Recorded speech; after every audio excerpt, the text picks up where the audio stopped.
certeza que vai obedecer às regras da família? Eu vou obedecer. Passa o telefone de volta pro Darshan pra eu falar com ele. Sim. Ela quer falar com você. O caso de hoje aconteceu em 2 países ao mesmo tempo, Canadá e Índia. Ele envolve o que é conhecido por muitos como atos em nome da honra. Uma garota chamada Jaci, herdeira de uma família muito rica e poderosa, se apaixonou por Mitu, um homem de poder aquisitivo bastante inferior. Isso não foi bem visto pela família dela, que acabou organizando um plano de execução que, infelizmente, acabou em uma tragédia.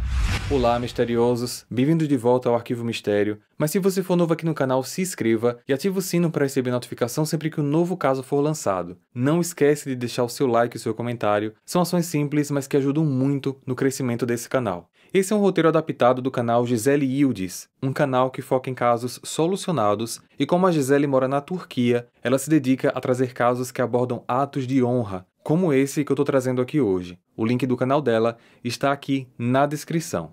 Recados dados, vamos para o caso de hoje.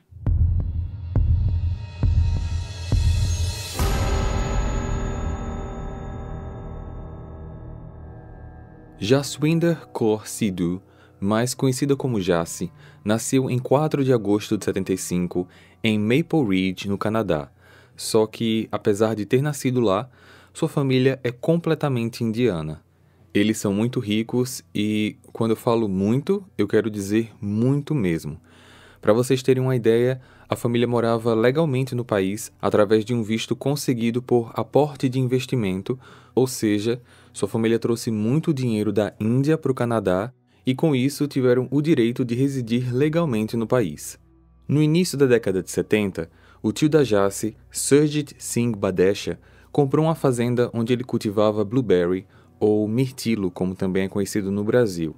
Essa compra deu a ele o direito de morar legalmente no país porque ele trouxe muito dinheiro de fora, então ele conseguiu o primeiro visto de residente. A fazenda exportava para diversos lugares do Canadá e Estados Unidos e, por conta disso, tinha um lucro muito alto. A demanda de trabalho estava ficando cada vez maior e ele começou a trazer muita gente da Índia, principalmente a família dele, para trabalhar legalmente lá.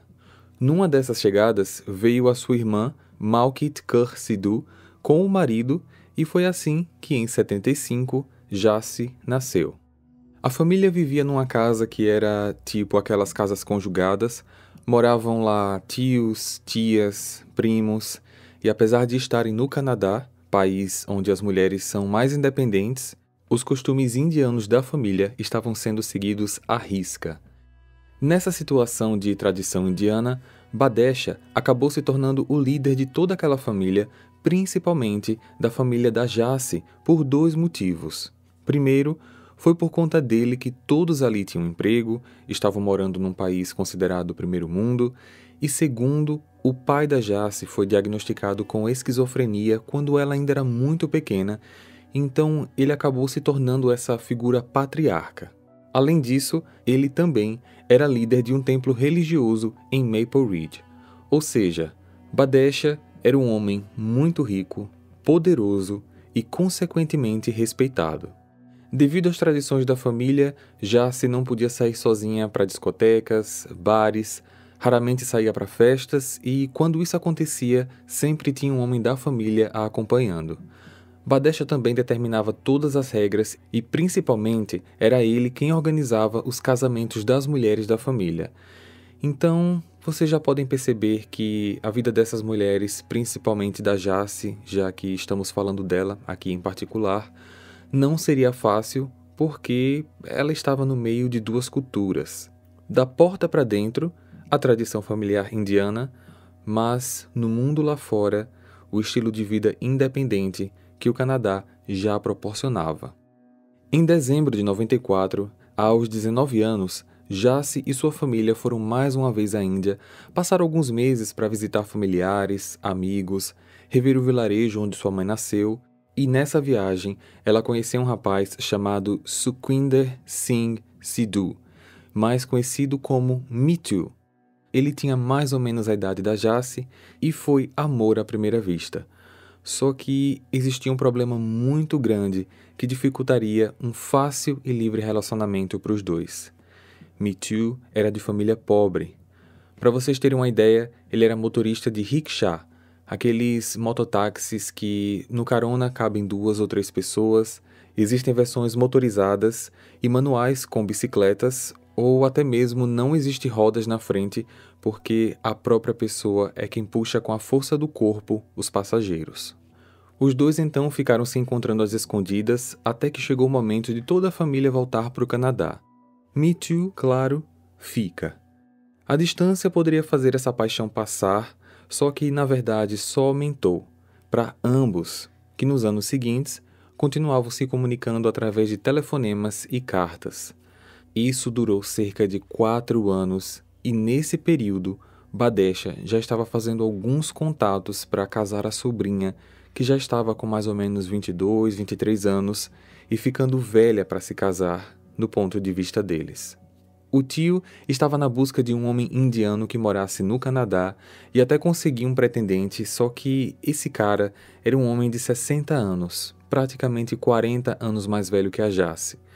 Esse homem foi escolhido por Badesha porque ele era um dos seus parceiros de negócios e unir as famílias iria elevar sua representatividade financeira. Ou seja, a tradição que eles estavam seguindo ali não era encontrar alguém para que ela fosse feliz, mas sim apenas benefício financeiro. Ao saber do casamento, Jace disse não. Falou que não tinha condições de aceitar uma coisa dessa e que se realmente ela não pudesse escolher o seu par ideal e essa tradição realmente tivesse que ser seguida, que pelo menos eles tentassem arrumar alguém da idade dela lá na Índia. Quem sabe, no vilarejo onde a mãe nasceu. Só que no fundo, o que já se queria era se reencontrar com seu verdadeiro amor. Assim, no início de 99, aos 24 anos, Jace volta com a mãe e com um tio para a Índia. Lá, eles começam o processo de encontrar os pretendentes, só que, ao mesmo tempo, ela e Mithu já estavam se encontrando novamente às escondidas. Jace, a mãe e o tio estavam hospedados na casa de uma das irmãs deles, a tia de Jace, e essa mesma tia acabou descobrindo o romance dos dois, só que, por sorte, essa tia não gostava dessa tradição familiar e, ao invés de avisar aos irmãos sobre essa descoberta, ela acabou ajudando o casal. Essa mulher passou a colocar de vez em quando sedativos na janta dos familiares para que assim, quando todos estivessem dormindo, o Mithu pudesse chegar e se encontrar secretamente com a amada. O processo para encontrar alguém para Jace na Índia não estava indo bem porque Badesha queria, de alguma forma, aquele benefício financeiro para a família e pelo fato deles estarem morando no Canadá, isso dificultava muito encontrar o par perfeito. Ele decidiu então voltar para o Canadá e a Jace teria que aceitar se casar com alguém por lá. Poucos dias antes de retornarem, a Jace falou para a mãe que na última noite dela, lá na Índia, ela queria dormir na casa de uma amiga que morava próximo ao vilarejo e a mãe acabou deixando. O plano dela, na verdade, era passar uma última noite com Mithu e não só para se despedir, mas sim para colocarem em prática algo que eles vinham planejando há muito tempo: se casar. A cerimônia foi realizada no dia 15 de março de 99, contando apenas com os dois, Jace e Mithu, 2 amigos do casal, algumas pouquíssimas outras testemunhas e tudo deu certo. Após o casamento, eles foram para a lua de mel, que durou na verdade apenas uma noite, já que no dia seguinte era o dia da viagem de retorno da Jace para o Canadá.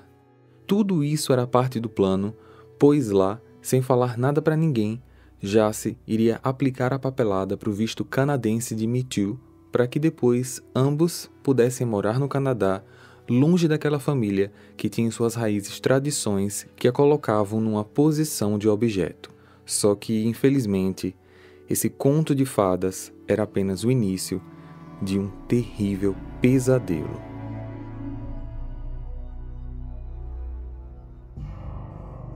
Já no Canadá, já se contratou um advogado para organizar a papelada do visto, só que não se sabe como o casamento, que deveria ser um completo segredo, não ficou em sigilo por tanto tempo assim. Poucos meses depois, já no início do ano 2000, a fofoca de que o plebeu tinha se casado com a princesa milionária não parava de percorrer as ruas da cidade da família da Jace, lá da Índia. O casamento dos dois era visto por esses conservadores como uma vergonha para a família. Essa situação era uma questão de honra que precisava ser resolvida e assim alguém resolveu ligar para a mãe dela no Canadá e contar o que estava acontecendo.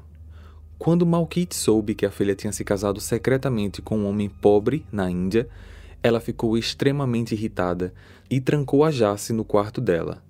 Não deixou que ela saísse para trabalhar, passou dias sem dar comida e existem ainda depoimentos que dizem que ela levou várias surras tanto da mãe como do tio. Badesha, por sua vez, voltou para a Índia para registrar um boletim de ocorrência falando que a sobrinha foi forçada a se casar. Ele inventou uma história de que Mithu teria apontado uma arma para Jace, feito ela assinar os papéis do casamento para que, assim, ele conseguisse tirar o dinheiro da família e, por conta disso, essa união precisava ser invalidada. A polícia da Índia realmente registrou esse boletim de ocorrência e foi atrás de Mithu para tentar prender ele por fraude. O poder que Badesha tinha era tão grande que só a palavra dele valia como prova, já que aqueles policiais deveriam, no mínimo, investigar o caso. Bastava ver as fotos do casamento para ver que claramente os dois estavam felizes, que não existia arma nenhuma ali envolvida e tinha também testemunhas que podiam relatar que esse casamento forçado não existiu. A polícia e Badesha vão então na casa de Mithu e, por sorte, ele não estava lá. Badesha ofereceu dinheiro para a mãe dele para que ela convencesse o filho a cancelar o casamento, só que ela não aceitou. Depois eles foram no ponto de trabalho do Mithu, procuraram por vários amigos dele, mas nada de o encontrarem.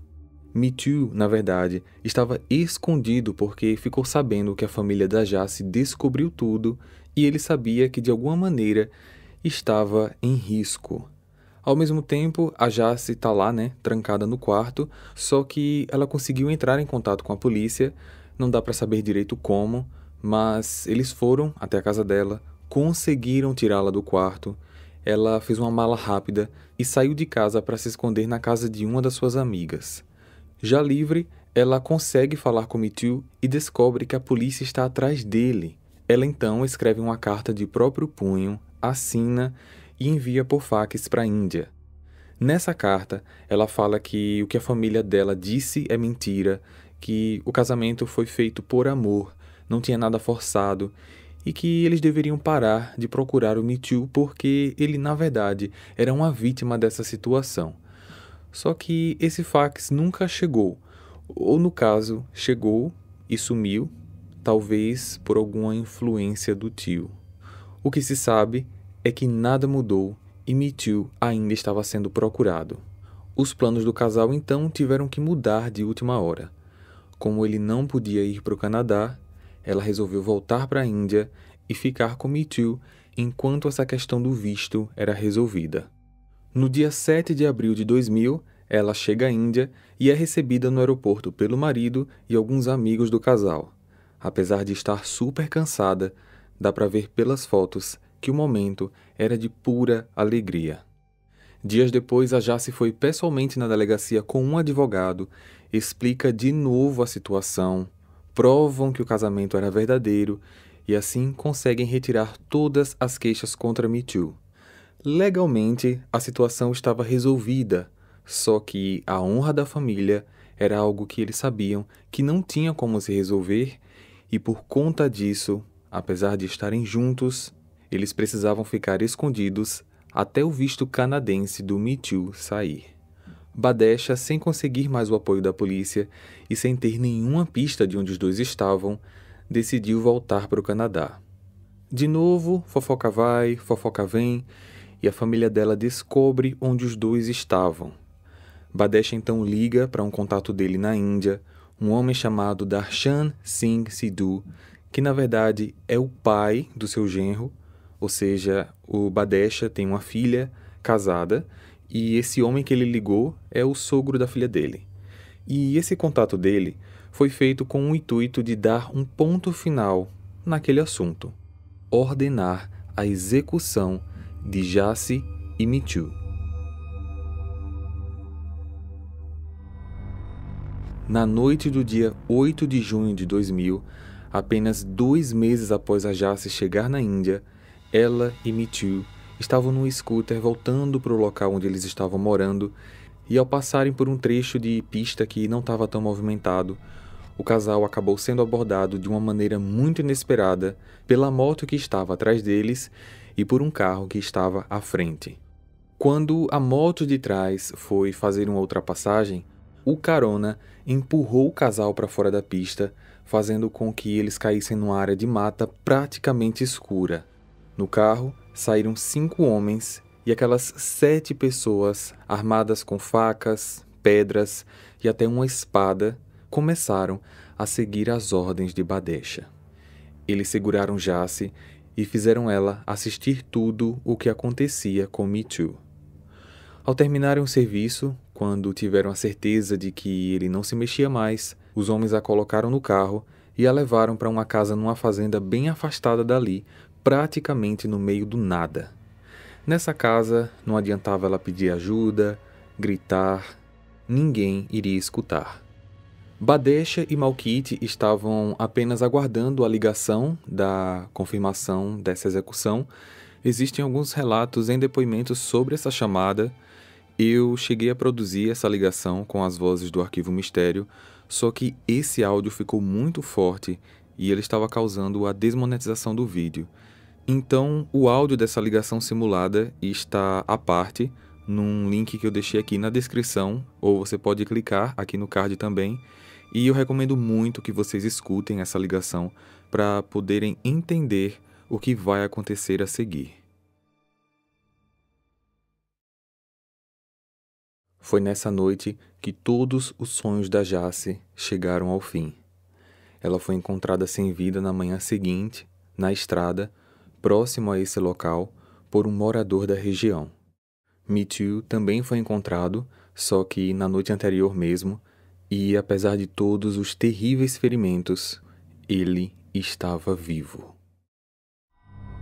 Me Too foi levado às pressas ao hospital e ficou por várias semanas na UTI.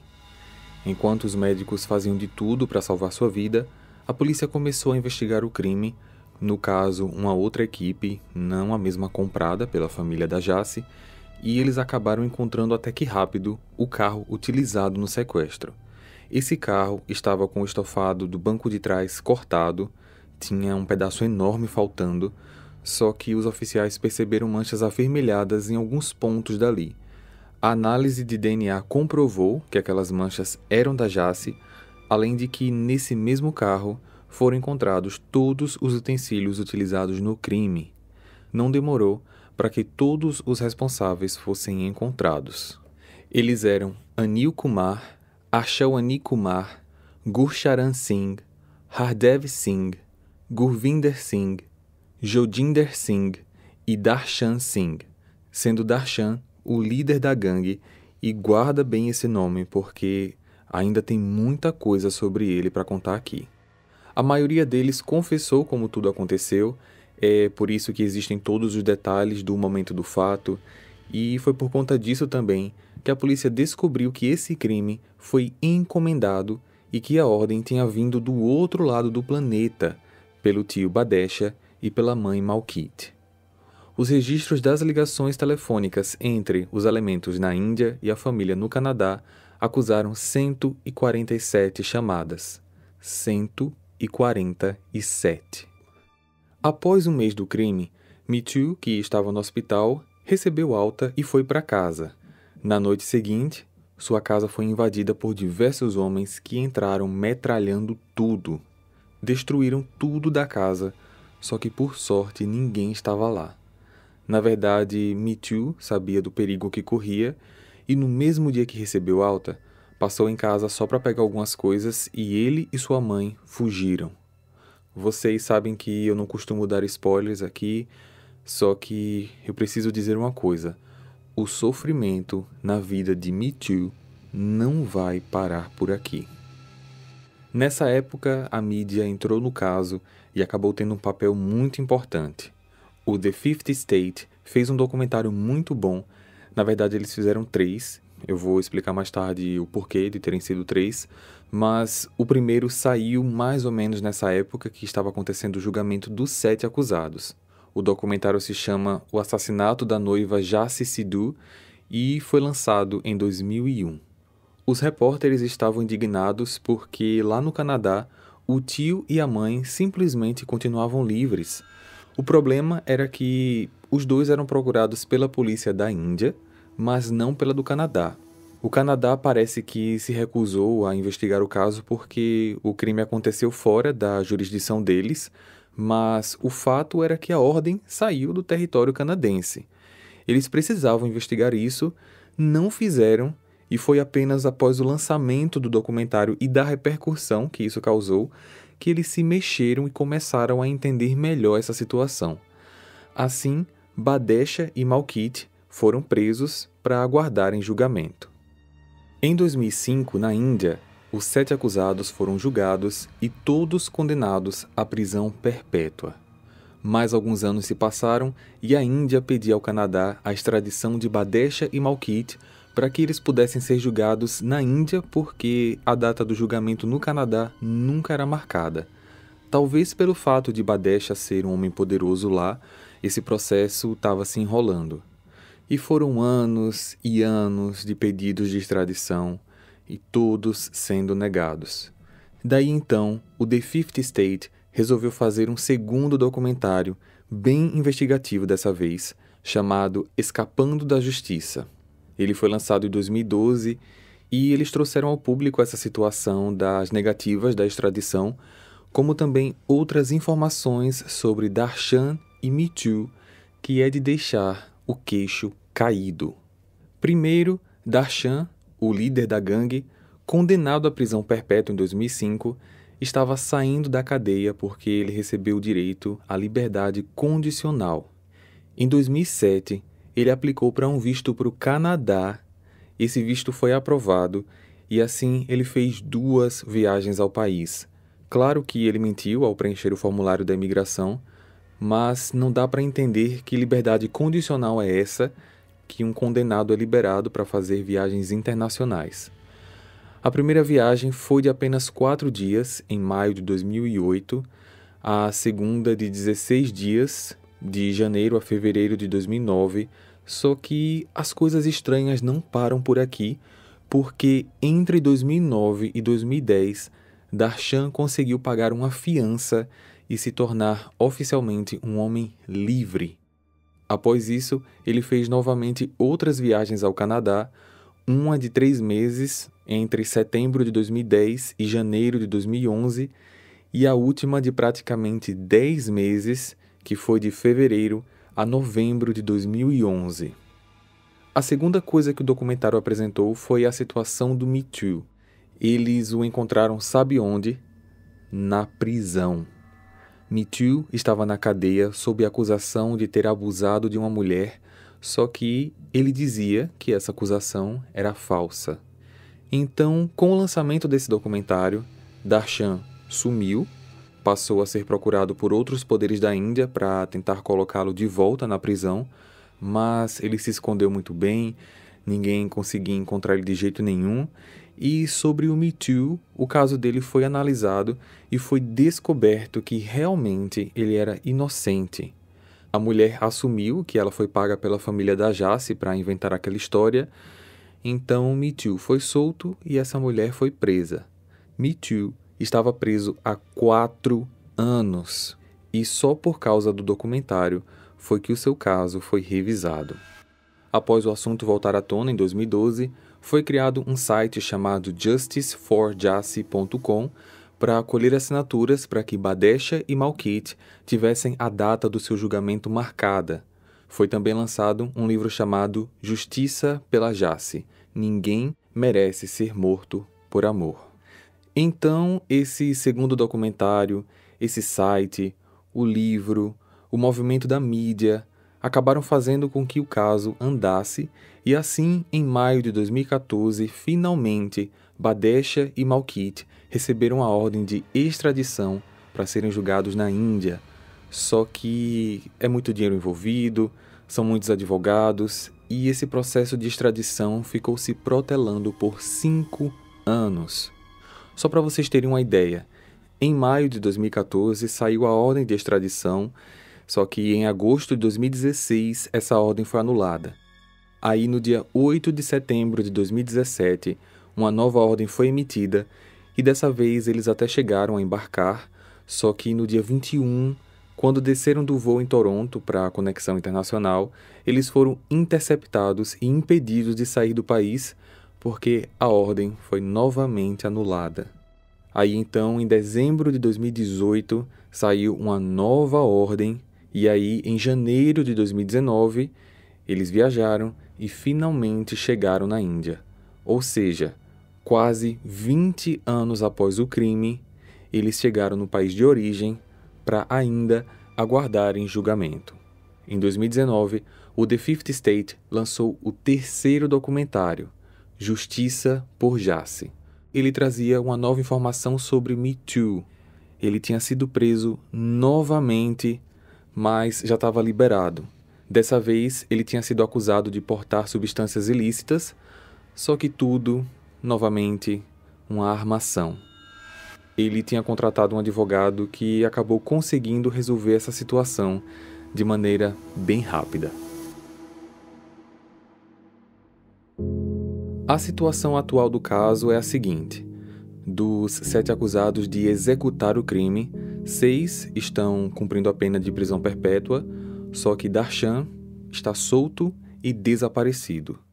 Badesha e Malkit estão na Índia, ainda aguardando a data para um julgamento, só que em março de 2022, Badesha conseguiu o direito de aguardar o julgamento em liberdade por uma lei da terceira idade que existe no país. Ou seja, a mãe da Jassy está presa e o tio está solto. Sobre o Me Too, ele praticamente vive com medo de que algo aconteça novamente. Ele até hoje não se casou, fala que a Jassy foi sim o seu primeiro e único amor da sua vida e que ele vai lutar até o fim para que a justiça seja feita. É visível ver nos documentários a emoção dele falando sobre o assunto, com o semblante de uma pessoa calejada da vida, mas que está ali, de pé, pedindo para que todos escutem sua história, que falem sobre o assunto, para que esse caso nunca seja esquecido. Esse é um caso de um ato em nome da honra, só que esses atos não têm nada a ver com religião, é uma questão de tradição que vem sobrevivendo há centenas de anos e muitos dos países já não aceitam mais esse tipo de comportamento. É possível entender, não aceitar, não me entendam errado, é possível entender que ainda possam existir pessoas que acreditam que tirar a vida de uma filha por ela ter se apaixonado e se casado com alguém não aprovado pela família é limpar a honra, só que não dá para negar, de maneira nenhuma, que isso também é de fato um ato cruel e criminoso.